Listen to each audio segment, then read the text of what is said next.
Well, good afternoon. We are on to day number 2 of Elijah and the Law of Magnetism.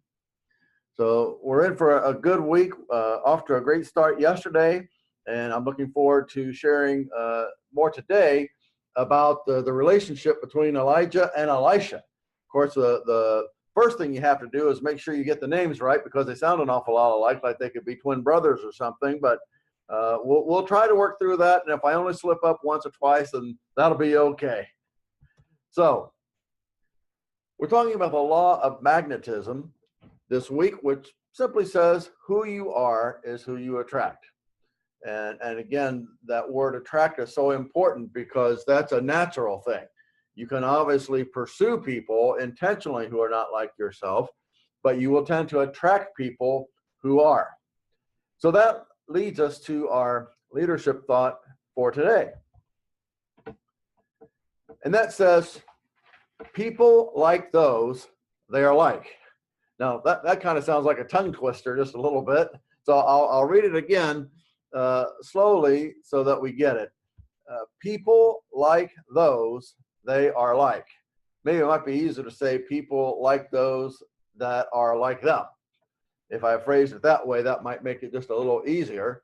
But for the sake of a tongue twister, we'll stay with people like those they are like. So let's talk about Elijah and Elisha. If you go back to the biblical record, there really is quite a bit in common with these two guys, beside the fact that their names start with E and they have 6 letters in their names. When you look at their prophetic ministries, there's a lot of overlap between the two. They do some of the same miracles. Particularly, I'm thinking of Elijah's last miracle when he kind of slapped the Jordan River with his cloak, and he walks across it. Then he's taken up to heaven in the chariot of fire. And then there's Elisha when he comes back. He says, monkey see, monkey do, I guess, but he does the same thing, slaps his coat on the Jordan River, and it parts just like it did for Elijah. And so they really did have a lot in common. They would certainly remind us of that phrase, birds of a feather flock together. So maybe you've heard the story. I've had this said about my wife and I, but the people that you've been married to for a long time, some people will joke and say, well, you begin to look like your spouse. And so now I've heard others say, and this is perhaps a little more amusing, that all dogs look and act like their owners. Now, that might be stretching it just a tad, but there might be just a shred of truth in that, in that we tend to come together because of mutual attraction. And so Elijah and Elisha, they fit this description of mutual attraction. Now, to be sure, Elijah and Elisha first met because God directed Elisha to go and anoint Elisha. So Elijah wasn't necessarily looking for Elisha until God said, go find him. Nevertheless, once he did, there was a difference in their relationship from that point on. Now, we can compare that with when Samuel anointed David. If you remember, back a few weeks ago, Samuel anointed David, went to his house, wasn't even looking for David, thought all of his other brothers were the chosen one. But when he anointed David, he just left. And you don't really see any sense of David following Samuel, certainly nothing like Elisha following Elijah. Very, very different experiences in terms of their callings. And so they became two peas in a pod. They became inseparable. And we'll get into that in just a little bit more detail, just a little bit. So we want to process today this theme of mutual attraction, because it's more than chemistry. You hear about people, especially maybe in a romantic context. Well, they have chemistry. Well, mutual attraction, it involves that, but it's more than just chemistry. It really has a foundation that arises from many, many different things, but we're just going to highlight 4 of them today, all around the word mutual. So there's first a mutual vision, then secondly, mutual expectations, third, mutual contribution, and then fourth, mutual commitment. So vision, expectation, contribution, commitment, with the word mutual in front of all 4. So we're going to be able to look at each one of these 4 items, and especially how Elijah and Elisha demonstrate them. So as I said before, Elijah and Elisha were cut out of the same prophetic cloth. Both of them had a vision to serve God. Both of them had a vision to speak for him on behalf of the people. So they weren't in it for themselves. They consider themselves God's spokespersons, and they dedicated their entire life to it. As I also said, they also did similar miracles. Both of them raised people from the dead. Both of them parted the Jordan River. Many other examples, healing, provision. So many miracles that they actually share in common when you read the background, which we shared last time from 1 Kings and then 2 Kings. So when Elijah called Elisha to join him, if you remember back to our text, Elisha did something very interesting. First, he says, really quite understandably, let me go back and tell my family goodbye. Well, we find that pretty unremarkable. You would think in something like that, he would want to tell his family goodbye. I know, I sure would. But if you remember, Elisha was kind of a man of the field. He was a plower. And it says in the text that he took his oxen and sacrificed them along with the wood and the cart and all. In other words, he was making a statement, I'm not coming back. He literally was leaving everything behind. And so he had a very dramatic change in his vocational practice. Mutual vision. Now, from mutual vision comes mutual expectations. The expectations flow out of the vision. So both Elijah and Elisha, and I love the way this is worded because it's actually a statement what I'm about to share from a person by the name of William Carey. William Carey was a shoe cobbler in the 1790s in England, and he felt like God was leading him to go on a missions trip to India. But no one really had heard of missions, at least not for a long time, certainly not as we understand missions to be. I mentioned that because William Carey's watchword, kind of what we might call his vision statement, mission statement, if you will, says, expect great things from God and attempt great things for God. And that's exactly what Elijah and Elisha did. They had great expectations of God, and they certainly attempted great things for him. And so Elisha has a great expectation at the very end when he asks for a double portion of Elijah's spirit. And Elijah granted it. And of course, when Elisha received that double portion, he was already well on the way, but his leadership just took off from there. And he became the lead prophet and the one who was admired and respected, and as we know, ended up doing twice as many miracles as Elijah did. So we have mutual vision and we have mutual expectations. This kind of leads to the next step in the process, and that is mutual contribution. People follow leaders because they believe that leaders can take them where they want to go. Right? If you want to go this way, you don't want to follow someone who's going that way. You want someone who's going this way. And so a follower will say, this leader can take me where I can't take myself.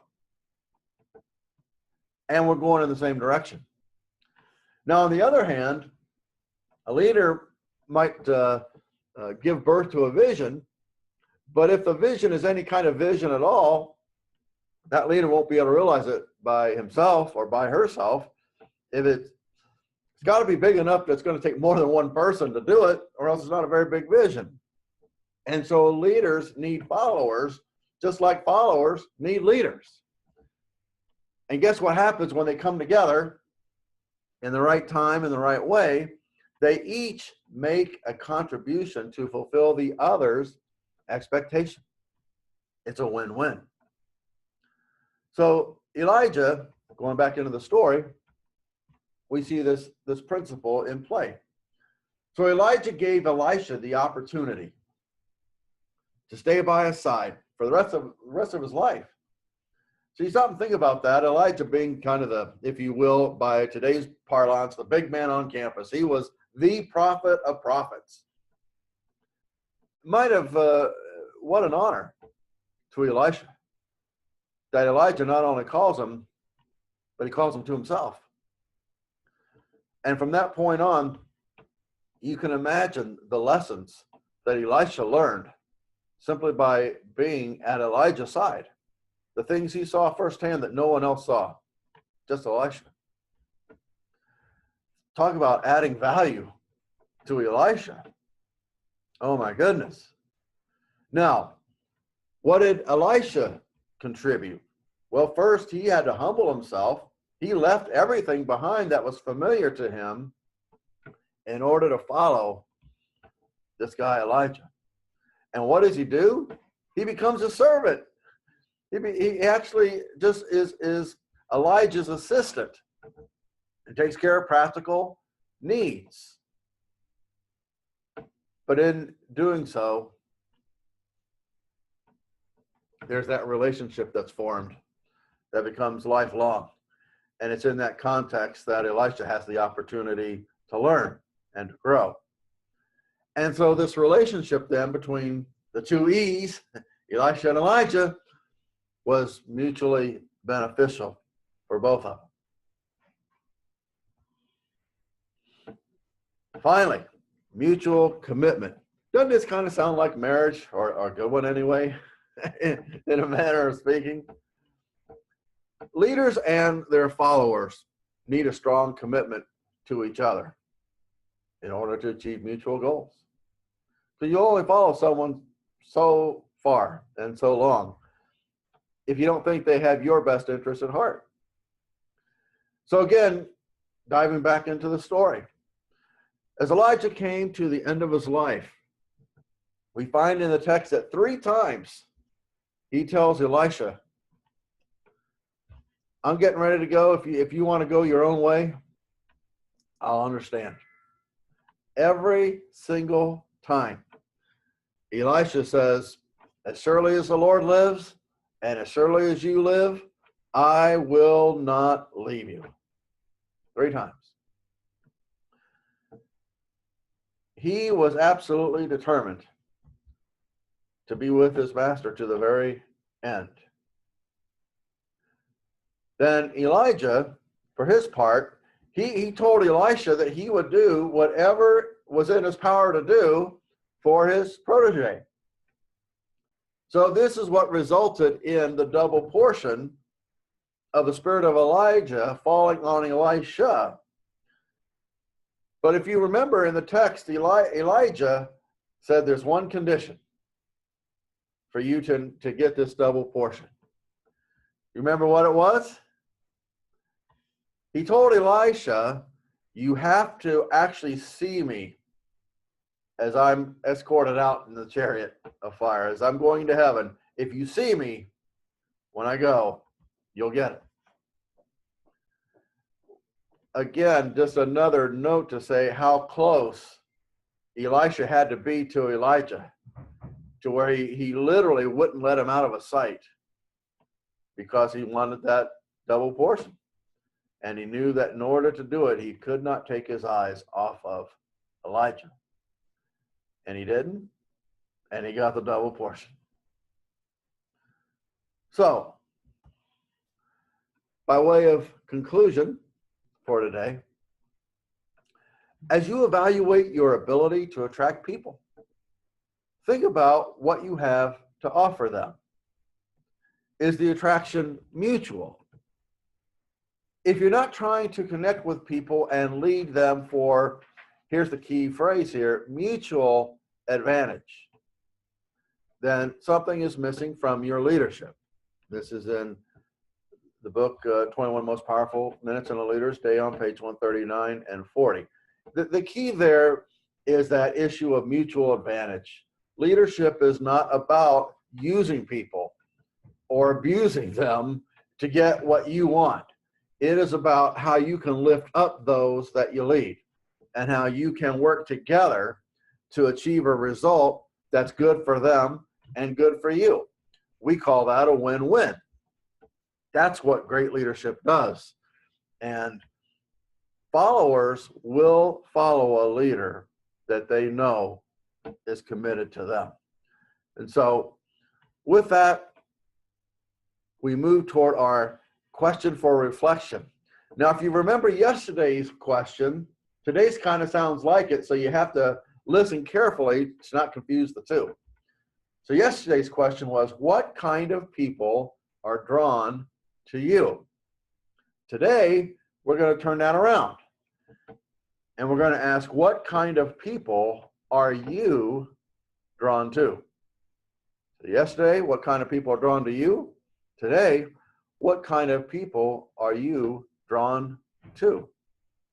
So again, just like yesterday, I invite you to think about the people that you just feel a natural connection to. Even if you can determine names of people and see what they have in common with each other and with you. It would probably be a very interesting exercise to think through, what do these folks have in common, because that would probably explain why you're drawn to them. This natural attraction is something that we don't scientifically analyze it. It just kind of happens. That's why it's natural. We're just naturally drawn to them. They're naturally drawn to us. And so think through the kind of people you're drawn to, and then do some connections amongst those people. What do they have in common with each other? What do they have in common with you?